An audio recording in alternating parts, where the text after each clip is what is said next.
Yay! We are starting our what trip? Vietnam trip. So ಇಲ್ಲಿಂದ ಶುರು ಆಗ್ತಾ ಇದೆ. We are ready. Luggage are packed. Stay tuned. Hi hello guys. ಈ trip ನಮಗೆ ನಿಜವಾಗ್ಲೂ ತುಂಬಾ ಸ್ಪೆಷಲ್ ಆಗಿರುತ್ತೆ. ಯಾಕೆಂದರೆ ಮದುವೆ ಆದಮೇಲೆ ನಾವೆಲ್ಲೂ ಹೋಗಿರೋದಿಲ್ಲ. So straight away foreign trip. ಮೊದಲನೇದು ನಮ್ಮಿಬ್ಬರ ಮೊದಲನೇ ಇಂಟರ್ನ್ಯಾಷನಲ್ ಟ್ರಿಪ್, ಹಾಗೆಯೇ ನಮ್ಮಿಬ್ಬರ ಮೊದಲನೇ flight journey. So we are so excited. So ನಾವು we are going to airport. ನಮಗೆ ಟರ್ಮಿನಲ್ 2 ಇಂದ ಫ್ಲೈಟ್ ಇದೆ.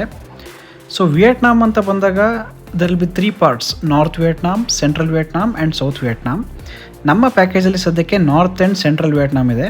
ಸೌತ್ ವಿಯೆಟ್ನಾಮ್ಗೆ ಸಪ್ರೇಟ್ ಪ್ಯಾಕೇಜೇ ಬೇಕಾಗುತ್ತೆ. ಸೊ ನಾವಿವಾಗ ಟರ್ಮಿನಲ್ 2 ಇಂದ ಬ್ಯಾಂಕಾಕಿಂದ Da Nang, which is the central part of Vietnam. ನಮಗೆ ಹೋಗ್ತಾ ಡೈರೆಕ್ಟ್ ಫ್ಲೈಟ್ ಸಿಗಲಿಲ್ಲ. ಸೊ ಬ್ಯಾಂಕಾಕಲ್ಲಿ ಲೇ ಆಫ್ ಇದೆ, ಅಲ್ಲಿಂದ ಮತ್ತೆ ದನಾಂಗ್ಗೆ ಫ್ಲೈಟ್ ಇರುತ್ತೆ. ನಮ್ಮ ಬೆಂಗಳೂರು ಇಂಟರ್ನ್ಯಾಷನಲ್ ಏರ್ಪೋರ್ಟ್ ನೋಡೋದಕ್ಕೆ ಚೆಂದ, ಅದರಲ್ಲೂ ಟರ್ಮಿನಲ್ 2 ಇದೆಯಲ್ಲ, ದಿಸ್ ಇಸ್ ಜಸ್ಟ್ ಅಮೇಝಿಂಗ್. ನಾವು ಏರ್ಪೋರ್ಟ್ ರೀಚ್ ಆದ ತಕ್ಷಣ ಅಲ್ಲೆಲ್ಲ ಪ್ರೊಸೀಜರ್ಸ್ ಮುಗಿಸ್ಕೊಂಡು ಇಮಿಗ್ರೇಷನ್ ಮುಗಿಸಿ ಬೋರ್ಡಿಂಗ್ ಪಾಸ್ ತೊಗೊಂಡು ಫ್ಲೈಟ್ ಕಡೆ ಹೊರಟ್ವಿ. ನೋಡಿ, ಇಲ್ಲೆಲ್ಲ ಏರ್ಪೋರ್ಟ್ ಲಾಂಜಸ್ ಇದೆ. ಕೊನೆಗೂ ನಾವು ಬುಕ್ ಮಾಡಿರೋ ಸೀಟ್ ಸಿಕ್ತು, ಅಲ್ಲಿ ಕೂತು ಜರ್ನಿ ಮಾಡಿದ್ವಿ. It was just amazing, the first flight journey. ಕೊನೆಗೂ ದನಾಂಗ್ ಬಂತು. ಇವರೇ ನಮ್ಮ driver who is dropping us to the hotel that we have booked. ಹೋಟೆಲ್ಗೆ ಹೋಗಿ ಫ್ರೆಶ್ ಅಪ್ ಆಗಿ ನಾವು ಫಸ್ಟ್ ಹೋಗಿದ್ದ ಜಾಗನೇ ಹೊಯಾನ್ ಏನ್ಷಿಯಂಟ್ ಟೌನ್ ದನಾಂಗ್. ಈ ಜಾಗ ಮಾತ್ರ ತುಂಬಾ ಚೆನ್ನಾಗಿತ್ತು.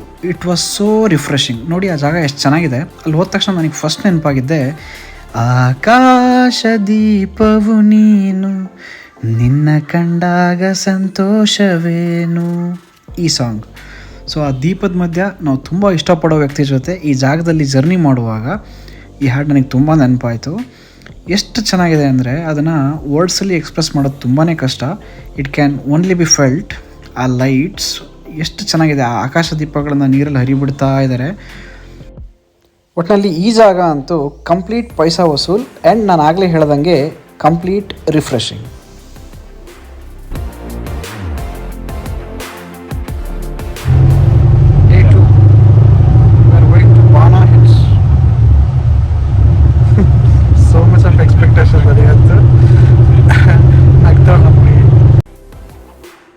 ಡೇ 1 ಕಂಪ್ಲೀಟ್ ಮಾಡಿ ಒಂದು ಸೌಂಡ್ ಸ್ಲೀಪ್ ಆದಮೇಲೆ ಡೇ 2 ನಾವು ಬಂದಿದ್ದೆ ಬಾ ನಾ ಹಿಲ್ಸ್ಗೆ.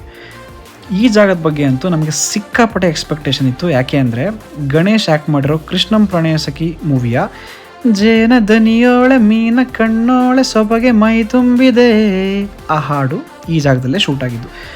ಸೊ ಈ ಕೃಷ್ಣಂ ಪ್ರಣಯ ಸಖಿ ಮೂವಿ ಪ್ರೀ ರಿಲೀಸ್ ಇಂಟರ್ವ್ಯೂಸ್ ಎಲ್ಲ ನೋಡುವಾಗ ನಾನು ತುಂಬ ಇಷ್ಟಪಡೋ ಗಣೇಶ್ ಅಥವಾ ಕೃಷ್ಣಂ ಪ್ರಣಯ ಸಖಿ ಮೂವಿ ಟೀಮ್ನವರು ಈ ಜಾಗದ ಬಗ್ಗೆ ಏನೆಲ್ಲ ಹೇಳಿದ್ರು ಅದು ನಮಗೆ ತುಂಬ ಎಕ್ಸ್ಪೆಕ್ಟೇಷನ್ ಕ್ರಿಯೇಟ್ ಮಾಡಿತ್ತು.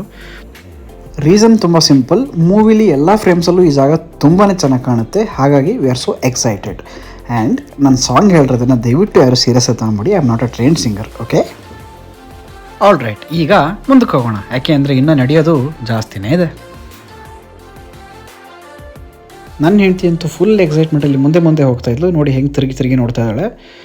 ಕೊನೆಗೂ ನಾವು ಆ ಕೇಬಲ್ ಕಾರ್ಸ್ ಇರೋ ಪಾಯಿಂಟ್ಗೆ ಬಂದ್ವಿ. ನೋಡಿ ಅಲ್ಲಿ ಹಾಗೆ ಕೇಬಲ್ ಕಾರ್ಸ್ ಮೂವ್ ಆಗ್ತಾ ಇದೆ. ಕ್ರೌಡ್ ಕೂಡ ಎಷ್ಟು ಬೇಗ ಖಾಲಿ ಆಗ್ತಾ ಇದೆ ಅಂತ. ಎಷ್ಟೇ ಜನ ಇದ್ದರೂ ನಮಗೆ ಈ ಜಾಗದಲ್ಲಿ ರಶ್ ಅನ್ನಿಸ್ಲಿಲ್ಲ. ಯಾಕೆಂದರೆ ಅಷ್ಟು ಚೆನ್ನಾಗಿ ಆ ಕೇಬಲ್ ಕಾರ್ಸ್ನ ಆರ್ಗನೈಸ್ ಮಾಡಿದ್ದಾರೆ. ತುಂಬ ಫಾಸ್ಟಾಗಿದೆ ಮೂಮೆಂಟ್. ಹಾಗೆ ಜನಗಳು ಎಷ್ಟೇ ರಶ್ ಆದರೂ ಬಂದು ಬೇಗ ಪಿಕ್ ಮಾಡುತ್ತೆ ಆ್ಯಂಡ್ ಬೇಗ ಆ ಕೇಬಲ್ ಕಾರ್ ಜರ್ನಿ ಸ್ಟಾರ್ಟ್ ಆಗುತ್ತೆ. So it is very well organised. Okay, ಇಲ್ಲಿ ಕಾಣಿಸ್ತಾ ಇದ್ದಾರಲ್ಲ, ಇವರೇ ನಮ್ಮ ಇವತ್ತಿನ guide. He is taking us to Golden Bridge. ನೋಡಿ ಕೇಬಲ್ ಕಾರ್ ಜರ್ನಿ ಸ್ಟಾರ್ಟ್ ಆಗಿದೆ. ಜಸ್ಟ್ ಸಿ ದ ಹೈಟ್, ನಾವು ಎಷ್ಟು ಹೈಟ್ ಟ್ರಾವೆಲ್ ಮಾಡಿದ್ದೀವಿ ಅಂತ. ಇದು ಏನೂ ಅಲ್ಲ, ಈ ಥರ ಇನ್ನೂ ತುಂಬ ಹೈಟ್ ಟ್ರಾವೆಲ್ ಮಾಡಿದ್ವಿ. It was just amazing. Actually ಆ ಹೈಟ್ ಹೋದಂಗೂ ನಮ್ಮ ಕಿವಿ ಬ್ಲಾಕ್ ಆಗ್ತಾಯಿತ್ತು. ಆ್ಯಂಡ್ ಆ greenery and that cloudy feel ಮತ್ತು ಆ ಕೇಬಲ್ ಕಾರ್ ಜರ್ನಿ ಎಲ್ಲನೂ ತುಂಬಾ ಚೆನ್ನಾಗಿತ್ತು. ಒಂಥರ ಅಮೇಝಿಂಗ್ ಅಂತಲೂ ಅನ್ನಿಸ್ತು. ಯಾಕೆಂದರೆ ಆ ಹೈಟಲ್ಲಿ ಆ ಕಾಡಲ್ಲಿ ಈ ಥರದ್ದೊಂದು ಹೇಗೆ ಸಾಧ್ಯ ಆಗಿದೆ ಅನ್ನೋದೇ ಒಂದು ದೊಡ್ಡ ಪ್ರಶ್ನೆಯಾಗಿ ಉಳಿತು ನಮಗೆ. But this was a one time experience in life. ನೋಡಿ, ನೀವು ನೋಡ್ತಾ ಇರೋ ಹಾಗೆ ಅದೆಷ್ಟು ಕೇಬಲ್ ಕಾರ್ಸ್, ಅದೆಷ್ಟು ಜನ. ಆಮೇಲೆ ಸಮ್ಟೈಮ್ಸ್ ಇಲ್ಲಿ ಎಷ್ಟು ಫಾಗ್ ಆಗ್ತಾಯಿತ್ತು ಅಂದರೆ ನಮ್ಮ ಕಣ್ಣು ಮುಂದೆ ಏನಿದೆ ಅನ್ನೋದು ಕಾಣಿಸ್ತಾ ಇರಲಿಲ್ಲ, ಅಷ್ಟು ಫಾಗ್ ಆಗ್ತಾಯಿತ್ತು. ನೀವು ನೋಡ್ಬೋದು ಒಂಥರ ಈ ಚಿಕ್ಕಮಗಳೂರು ಫೀಲ್ಸ್. ನಾವು ಹಾಗೆ ಟ್ರಾವೆಲ್ ಮಾಡ್ತಾ ನಮಗೆ ಆ ಗೋಲ್ಡನ್ ಬ್ರಿಡ್ಜ್ ಕಾಣಿಸೋದಕ್ಕೆ ಶುರುವಾಯಿತು. ಸೊ ಇವಾಗ ನಾವು ಕೇಬಲ್ ಕಾರ್ ಇಳಿದು ಗೋಲ್ಡನ್ ಬ್ರಿಡ್ಜ್ ಕಡೆ ಹೋಗ್ತಾ ಇದ್ದೀವಿ. This is just the escalator to go to Golden bridge.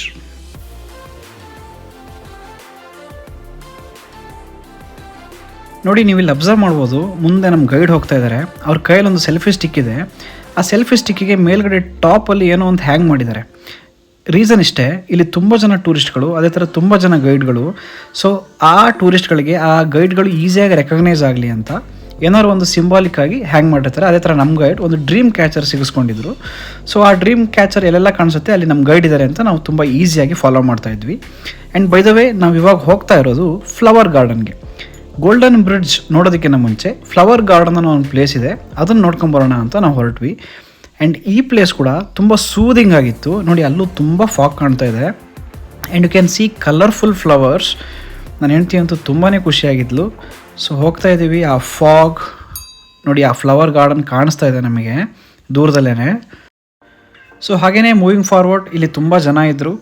ಹೋಗ್ತಾ ಹೋಗ್ತಾ ಈ ಜಾಗನ ನೋಡೋಕ್ಕೆ ಸ್ಟಾರ್ಟ್ ಮಾಡಿದ್ಮೇಲೆ ನಮಗನಿಸಿದ್ದು ಇದು ಸ್ವಲ್ಪ ಈ ಊಟಿಲಿರೋ ಬೊಟಾನಿಕಲ್ ಗಾರ್ಡನ್ಗೆ ಸಿಮಿಲರ್ ಆಗಿದೆ ಅಂತ ನಮಗನ್ನಿಸ್ತು. ಆ ಫ್ಲವರ್ ಆ್ಯಂಡ್ ಆ ಟೆಕ್ಸ್ಚರ್ ಆಫ್ ದ ಫ್ಲವರ್ಸ್ ಅದೆಲ್ಲನೂ, and the way they have organised it ಎಲ್ಲನೂ ತುಂಬ ಚೆನ್ನಾಗಿತ್ತು. ಆ್ಯಂಡ್ ಫಾಗ್ ಕೂಡ ತುಂಬ ಚೆನ್ನಾಗಿತ್ತು. ಸೊ ಆ colourful flowers with that fog, ಆಮೇಲೆ ಆ ಗ್ರೀನ್, ಅಲ್ಲಿ ನೆರೆದಿರ್ತಕ್ಕಂಥ ಜನ ಎಲ್ಲ ತುಂಬ ಒಳ್ಳೆ ಫೀಲ್ ಕೊಡ್ತಾಯಿತ್ತು. ನೋಡಿ, ಇಲ್ಲಿ ತುಂಬ ಟ್ರೀಸ್ ಇದೆ, ಸಿಟ್ಔಟ್ ಇದೆ, ತುಂಬ ಚೆನ್ನಾಗಿ ಆರ್ಗನೈಸ್ಡ್ ಆಗಿ ಮೇಂಟೈನ್ ಮಾಡಿದ್ದಾರೆ ಮಾತ್ರ ಈ ಜಾಗನ. ವಿಯೆಟ್ನಾಮಲ್ಲಿ ಒಂದು ನಾವು ಅಬ್ಸರ್ವ್ ಮಾಡಿದ್ದು, ಎಲ್ಲ ಕಡೆ ತುಂಬ ಕ್ಲೀನ್ಲಿನೆಸ್ ಇದೆ. ನಾವಂತೂ ನಮ್ಮ ಕೈಲಿ ಎಷ್ಟು ಸಾಧ್ಯ ಅಷ್ಟು ಎಲ್ಲ ಜಾಗಗಳನ್ನು ಕ್ಯಾಪ್ಚರ್ ಮಾಡೋ ಪ್ರಯತ್ನ ಮಾಡಿದ್ವಿ.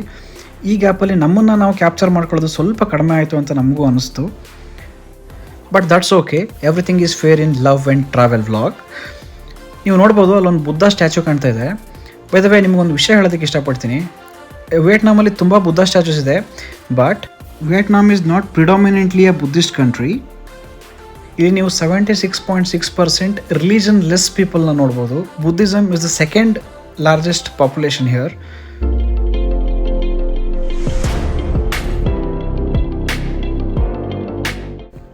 ಮೈ God, the wait is finally over. ನಾವು ಫ್ಲವರ್ ಗಾರ್ಡನ್ ಮುಗಿಸ್ಕೊಂಡು ನೆಕ್ಸ್ಟ್ ಬಂದಿದ್ದೆ ಗೋಲ್ಡನ್ ಬ್ರಿಡ್ಜ್ಗೆ.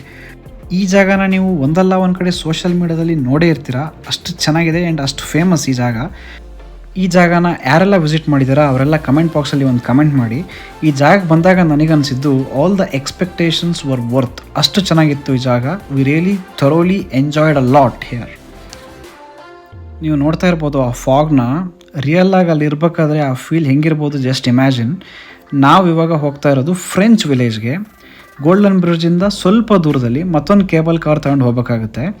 ನೀವು ನೋಡ್ಬೋದು, ಅಲ್ಲೊಂದು ವೆಸ್ಟರ್ನ್ ಟಚ್ ಇದೆ.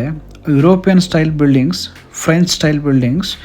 ನೋಡಿ, ಅಷ್ಟು ಎತ್ತರದ ಬೆಟ್ಟದಲ್ಲಿ ಈ ಥರ ಕೇಬಲ್ ಕಾರ್ಸ್ ಮತ್ತು ಈ ಥರದೊಂದು ವಿಲೇಜ್ ಕನ್ಸ್ಟ್ರಕ್ಟ್ ಮಾಡಿದ್ದಾರೆ ಅಂದರೆ ಅದಕ್ಕೆ ಎಷ್ಟು ಎಫರ್ಟ್ ಬೇಕಾಗಿರ್ಬೋದು, ರಿಸೋರ್ಸ್ಗಳನ್ನೆಲ್ಲ ಹೇಗೆ ಯೂಸ್ ಮಾಡಿರ್ಬೋದು, ಟ್ರಾನ್ಸ್ಪೋರ್ಟೇಷನ್, ಮೋಡ್ ಆಫ್ ಟ್ರಾನ್ಸ್ಪೋರ್ಟೇಷನ್ ಹೇಗಿತ್ತು ಎಲ್ಲದನ್ನು ಒಂದು ಸಲ ಇಮ್ಯಾಜಿನ್ ಮಾಡಿದರೆ ತುಂಬ ಕಷ್ಟ ಅನಿಸುತ್ತೆ. ಬಟ್ ಆ ಪ್ಲೇಸ್ ನೋಡಿದಾಗ ಅದೆಲ್ಲ ಕನ್ಫ್ಯೂಷನ್ಸ್ ಹೊರಟೋಗುತ್ತೆ. ಕೊನೆಯದಾಗ ಉಳಿಯೋದು ಒಂದೇ ಖುಷಿ, ಆ ಫೀಲ್, ಆ ಪೀಸ್, ಅಷ್ಟು ಮಾತ್ರ ಕೊನೆಯದಾಗ ನಮ್ಮಲ್ಲಿ ಉಳಿಯೋದು.